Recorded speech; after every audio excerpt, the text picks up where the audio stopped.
What is up, guys? Welcome back to another video today, and today I will be recapping week 6 of the college football season. And what a crazy week for college football, the craziest week we've had so far. I mean, just a lot of upsets, a lot of high-scoring games, a lot of shootouts, just a lot of very good games, and today will probably be a long episode of recap. So, if you stick around, thank you. But I'm going to hop right into it with number 21 Texas A&M versus number 4 Florida. First upset of the week, as in Texas A&M beats Florida 41-38 with a field goal as time expires to win. What a game. This was honestly just a very, very fun game. Texas A&M's running back, I believe his name was Spiller, absolutely went crazy, running like he was possessed. Man was running very hard. Just absolutely a good effort by him. Kellen Mond looked pretty good. Kyle Trask for Florida looked good as always. Both defenses weren't the best. Pretty offensive game. But Texas A&M slips out of here with a victory. 41-38, Texas A&M takes a W, upsetting the number 4 Florida Gators. I know some of my subscribers are happy about that one. On to our next game, another upset. Missouri versus number 22 LSU. The defending champions go down again. Missouri beats LSU 45-41 in another shootout, a very offensive game. Both defenses did not come to play. Miles Brennan looked good. Missouri's new quarterback they put in looked pretty good.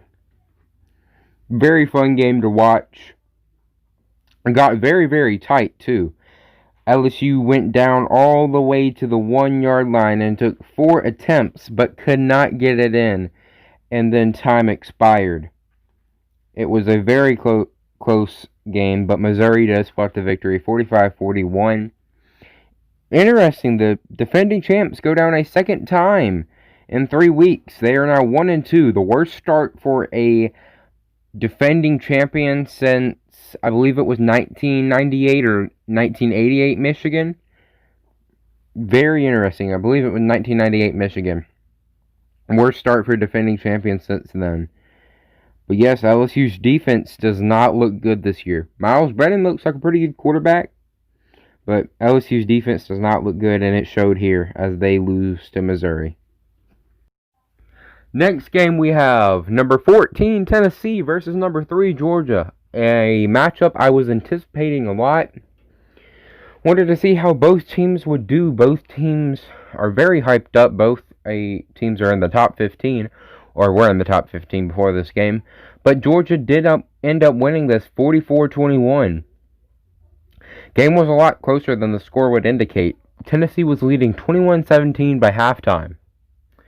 But they did not score a single point in the second half and let Georgia run all over them. I'm telling you, Georgia looks real good, especially on defense. Georgia looks like a threat. I think they forced Tennessee to have 4 fumbles and an interception. I think there was 5 turnovers that Georgia defense forced in this game. And then they held Tennessee to -1 rushing yards. -1. Tennessee didn't have a single rushing yards. They were in the negatives.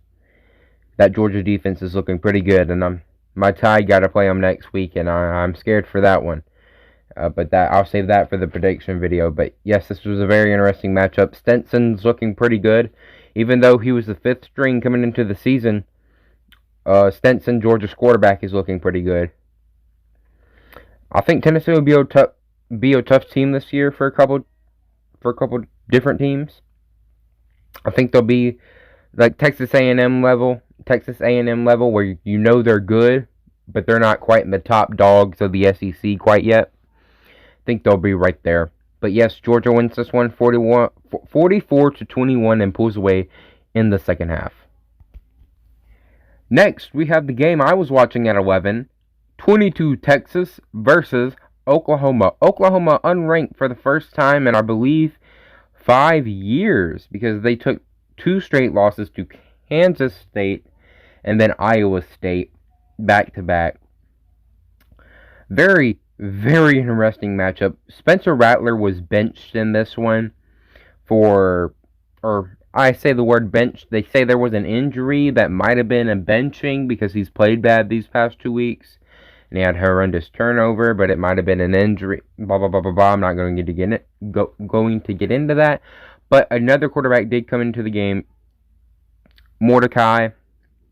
He played all right, but they subbed Spencer Rattler back in. And once they subbed Spencer Rattler back in, he really took off in this game.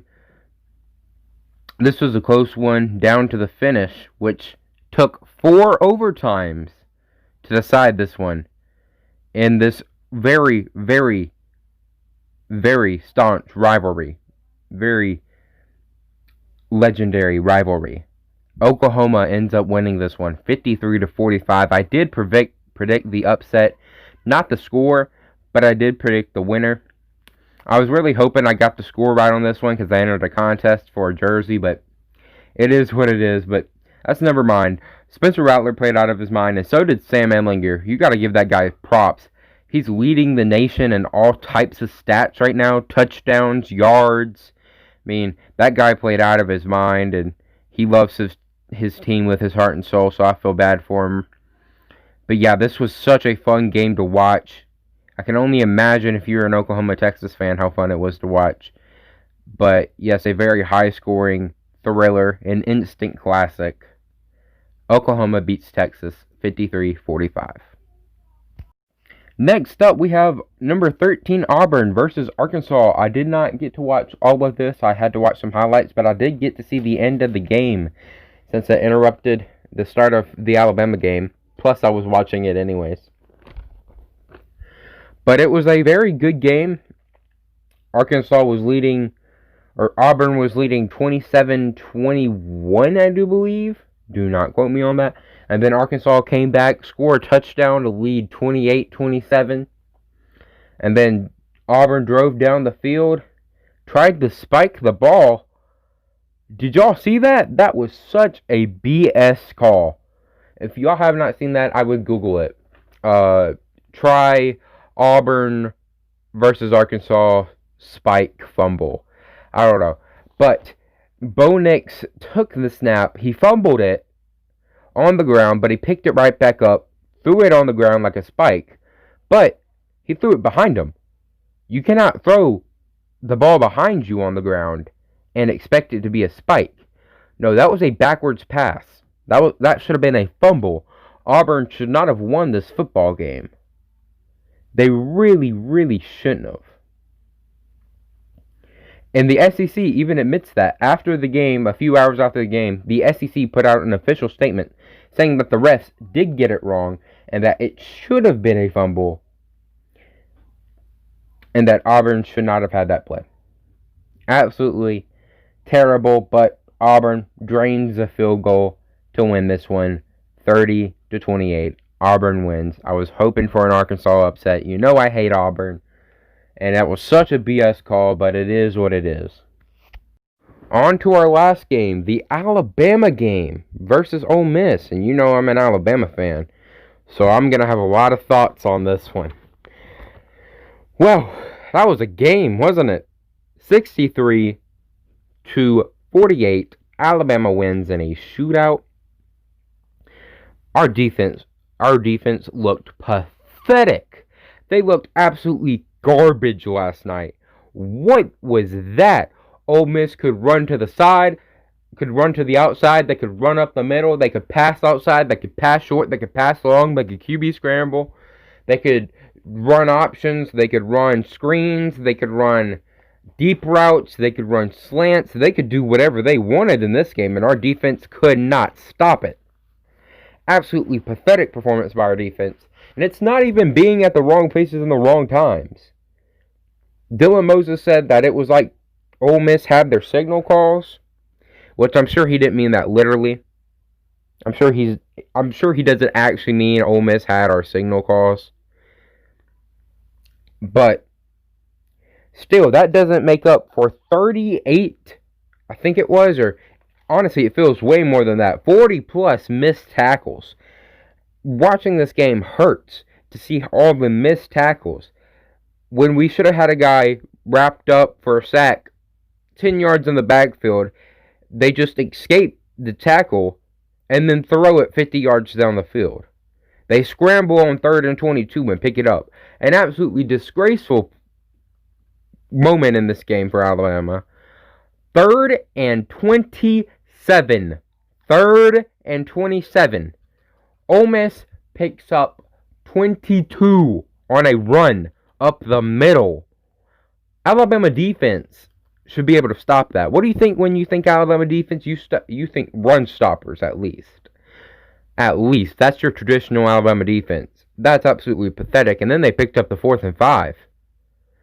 Just absolutely pathetic. And then they went up to pick a 2nd and 22 later in the game. Just absolutely garbage defense. Dylan Moses looks like a show of his former self. Daniel Wright made so many mistakes. Our young guys couldn't tackle. Our D-line couldn't get to the quarterback. I mean, I could go on all day about just how pathetic our defense played. I know I probably said that statement 6 times by now, but Jesus, we just played bad. But let's get to the bright spots. Alabama offense, woo, they came to play today. I'm a believer in Mac Jones. I already believed in him, sort of, before the season. I'm seeing him now. I'm a huge believer in him. He isn't making those key mistakes. He isn't throwing interceptions. He threw one versus Texas A&M, but that wasn't his fault. He threw it as soon as he got the ball, and it was tipped up by a defensive lineman. That wasn't his fault at all. That was offensive line's fault. He really hasn't thrown any interceptions. That's his fault. He hasn't really fumbled the ball. He's only been sacked once this season, which was in this game. He's getting the ball out early. He's getting the ball to his tight ends and running backs and playmakers and wide receivers. He isn't forcing it anywhere. He isn't trying to take too many big shots. He's taking it when it's there, and he's taking the underneath where it's there. Ole Miss tried to cover the big shot all game, and so Mac Jones said, hey, I'm going to kill you underneath. I'm going to kill you with these curls, these slants, these out-of-the-backfield passes, and that's exactly what he did. What a leader by Mac Jones. And then we got to go on to talk about Najee Harris. Najee Harris been struggling all year, just failing to run the ball like he should be. Just hasn't got any running room or hasn't been finding the holes. And you saw that in the first half he wasn't playing especially well. Well, he came to play in the second half today. 200 yards and 5 touchdowns. Whew. Last running back to put up those stats at Alabama was Derrick Henry. Those are Derrick Henry numbers. Those give me 2015 flashbacks. Najee played out of his mind. I believe Devontae Smith had 160 yards. Jalen Waddle had 120 yards. I mean, the offense played out of their minds. I can only say good things about them. I mean, they scored 63. But it's that defense, man, that scares me, especially going into next week versus Georgia, and then down the road for the future. That scares me so much. But Lane Kiffin came to play. He did his homework. I'll say that. But yeah, this was a stressful game to watch. My blood pressure was through the roof. But yeah, it was fun. But it was kind of painful to see how bad that defense plays, and I hope we get it together. Because if we do not get it together, if Georgia scores 40-plus on us next week, Pete Golding better be out of town very, very soon. If Georgia scores 40-plus, get him out. Get him out. Get Pete Golding out of his position. He doesn't belong there anymore. I'm already fed up with him. I was saying to fire him last year after the LSU game, and I saw what they did to Joe Burrow, and I get Joe Burrow and the LSU offense was very, very good last year, but the plays they were giving up, the DB was just giving up 50-50 balls, and then they had wide receivers wide open for touchdowns, and then couldn't tackle the running back last year. Joe Burrow ran for some yards, and then I was like, okay, that was pitiful, but I understand. Joe Burrow is a special player. And then we get to the Auburn game, and Auburn doesn't have that particularly strong of an offense. They did not have a really good offense last year. It was good, but it wasn't great. They scored 48 on us last year, and oh my God, this is really making me question it. If Georgia scores 40 plus next week, Pete Golding out of town immediately. If I was Nick Saban, but I'm sorry, this has been the longest segment of the whole thing. But I had to go on a rant there for my team. But I'm just glad we got the win. Number 2, Alabama versus Ole Miss. Bama and Nick Saban take the dub 63-48. And a close one. But thank you for watching. I know this was probably a very, very long episode. Probably 15 minutes. Or long video, I should say. But if you're still around, thank you for watching. It means a lot. Like the video, subscribe, and leave your thoughts in the comments below about these games and what you thought and what are your takeaways. But that'll be all for today, and peace out.